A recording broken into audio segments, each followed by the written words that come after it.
How's everyone doing? Today I have a pretty nice mail day right here.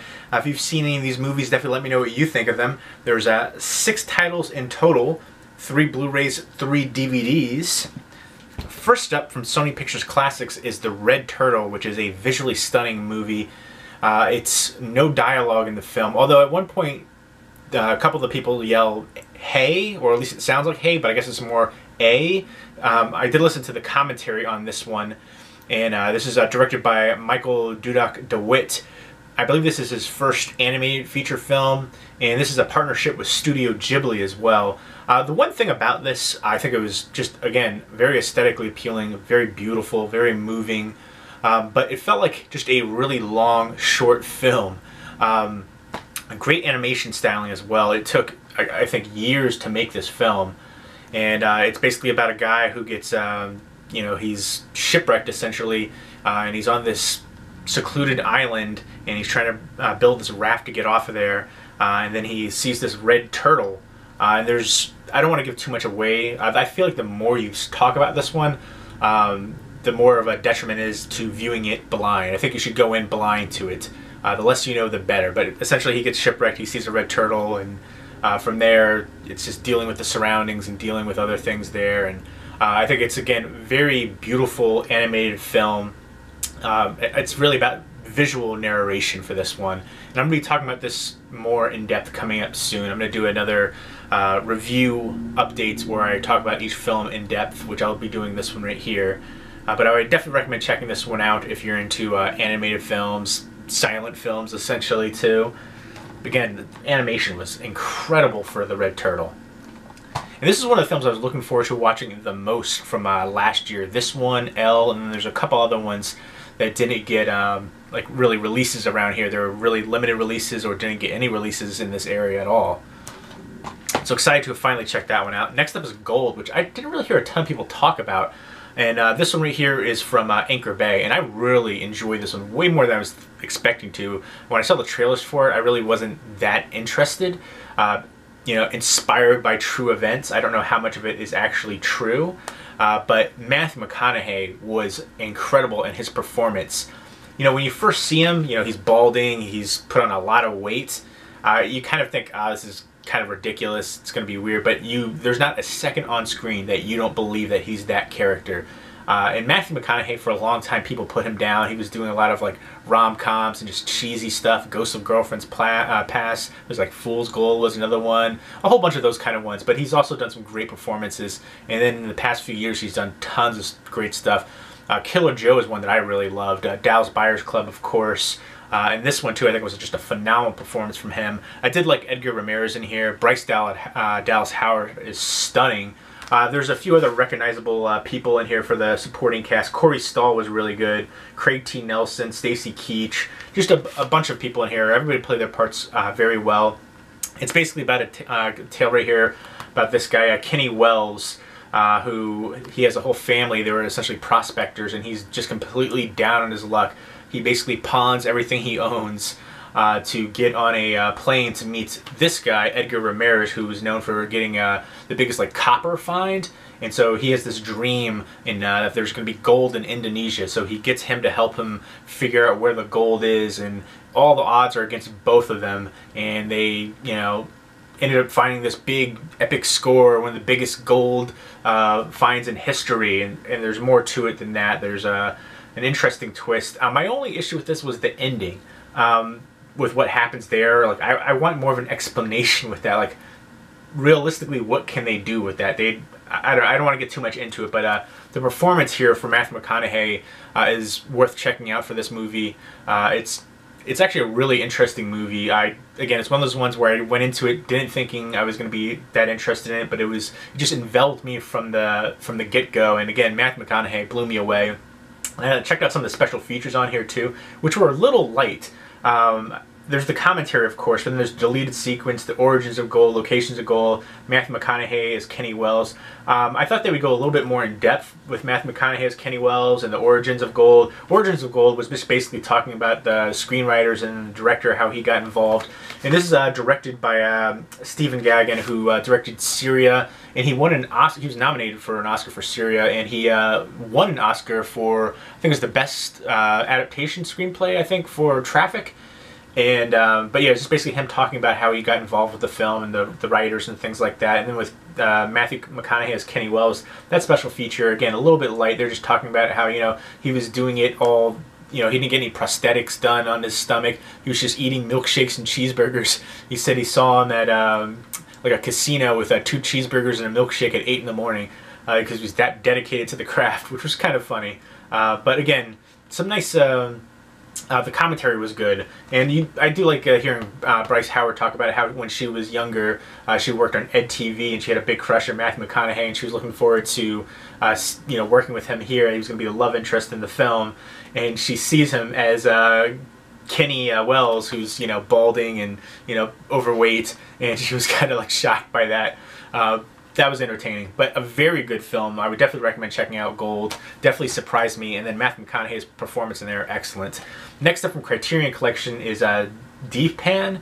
I don't know too much about this one. It says it won the Palme d'Or winning drama, and it's basically about a Tamil fighter who leaves war-torn Sri Lanka with a woman and child posing as his wife and daughter, and they go to a Paris suburb with there's lots of drug usage and stuff like that, and I guess there's some psychological after effects of the combat and just dealing with his refugee identity, and there's conflict with I guess the drug dealers and stuff in the neighborhood.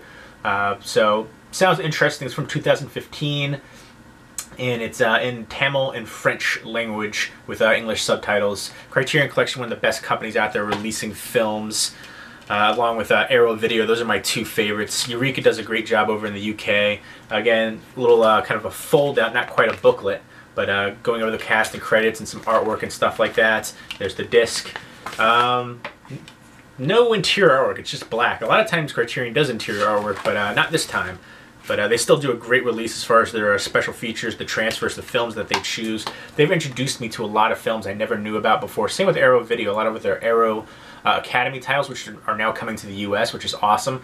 Arrow used to be only in the UK, Criterion used to be only in the US. Now they're, you know, exchanging paths, going across the pond and vice versa, so that's really great that the 2 top companies in the world, now other countries can appreciate them. And yeah, but yeah, this has introduced me to so many different films. Back in the day, they used to call Criterion Collection Film School in a Box, and that's essentially what it is. It's just they have a little write-up on the back. People always ask me, what's Criterion Collection? Just read the little synopsis thing. Criterion Collection is dedicated to gathering the greatest films around the world and publishing them in editions of the highest technical quality with supplemental features that enhance the appreciation of the art of film. So it's basically, you know, just classic and modern classic films from across the world, US and globally. So there you go, Dheepan. Looking forward to checking that one out. From Midnight releasing is Hayride. Kind of looks like a ripoff, low-budget ripoff of Texas Chainsaw, even lower budget of Texas Chainsaw Massacre. And there's the big blurb right there underneath the title. A new breed of Texas or of Chainsaw Massacre.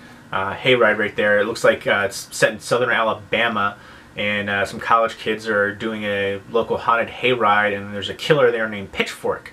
And right down the front, he looks like a, you know, Texas Chainsaw, Leatherface-esque. On the back, though, it kind of looks like Jason from Friday the 13th Part 2. He's got like a, you know, satchel over his head, a burlap satch with little holes cut out. So we'll see. And this does have the actor who played Buddy Riddell, I think his name was, Buddy Revell from 3 O'Clock High, the bully. I always, I loved that character, and he's been in other stuff, but I always think of him as that role, but he's in here too. Richard Tyson is his name. So I'll be checking this one out soon. I do like some good low-budget horror, but unfortunately, the majority of the low-budget horror movies I've seen recently have been terrible, near unwatchable, where it looks like just, you know, some people had fun making the film, but it really seems like the only people who would possibly enjoy those films are friends and family of the people who are involved with the film. Just put it up on YouTube. Doesn't need a DVD release, at least for a lot of the ones I've seen recently. I do love low-budget horror, but it's been a while since I've seen one that's been really good. hopefully this will be decent. I'm going to give it a fair chance. Next up from Lionsgate is Shaquille O'Neal Presents All-Star Comedy Jam, live from Sin City. You've got Coco Brown, Earthquake, Donnell Rollins, K-Dub, and then it's hosted by Lavelle Crawford. Earthquake, Lavelle Crawford, and Donnell Rollins are definitely ones I've seen before. Coco Brown too. K-Dub, I'm not sure if I've actually seen him. I'm big into stand-up comedy. I guess this is going to be like Shaq's take on the old school Def Jam comedy all-stars. So we'll see how this is. I love stand-up comedy, so I'm excited for this one. And then next up is this behemoth box set from Lionsgate. It's the Duck Dynasty, the complete series, 24-disc collection, 11 seasons, 130 episodes, over 5 hours of bonus features. This is a beautiful looking box set. I'm going to do a whole unboxing for this one. But this is a proper way to do the, at least from the outer exterior box. I see a lot of these complete series box sets that are just really cheaply made, thrown together, plastic that breaks apart. This is a solid box set. I'm looking forward to seeing how the discs are represented though. So that's a big issue with a lot of different sets like this. But this is a series that I was surprised kept its momentum. There was a whole controversy. Now, I never heard or saw the direct things that were said. I've heard other people talk about them. I think somebody on the cast made some kind of possibly homophobic or racist remark. I'm not really sure. I'm just hearing it secondhand from somebody else. It's possible those things were taken out of context. I mean, I've seen some episodes of this, and it did provide good moral structure. I like a lot of that stuff, and it was kind of interesting to see how, like, behind the scenes stuff, like how different a lot of these people were before, how clean cut they were to how they look now.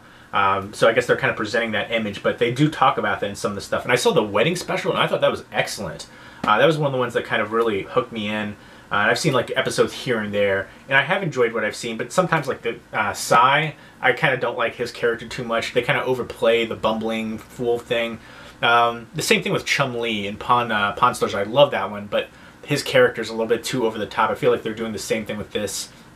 But again, I do think I like a lot of their more structure that they have in here with the family time and stuff like that. And that's what I really enjoyed about these. So I'm looking forward to checking out more of the episodes here that I haven't seen, and I'll do a proper unboxing for this. And again, I don't know too much about the controversy stuff, just secondhand stuff. So if you know about that, let me know too.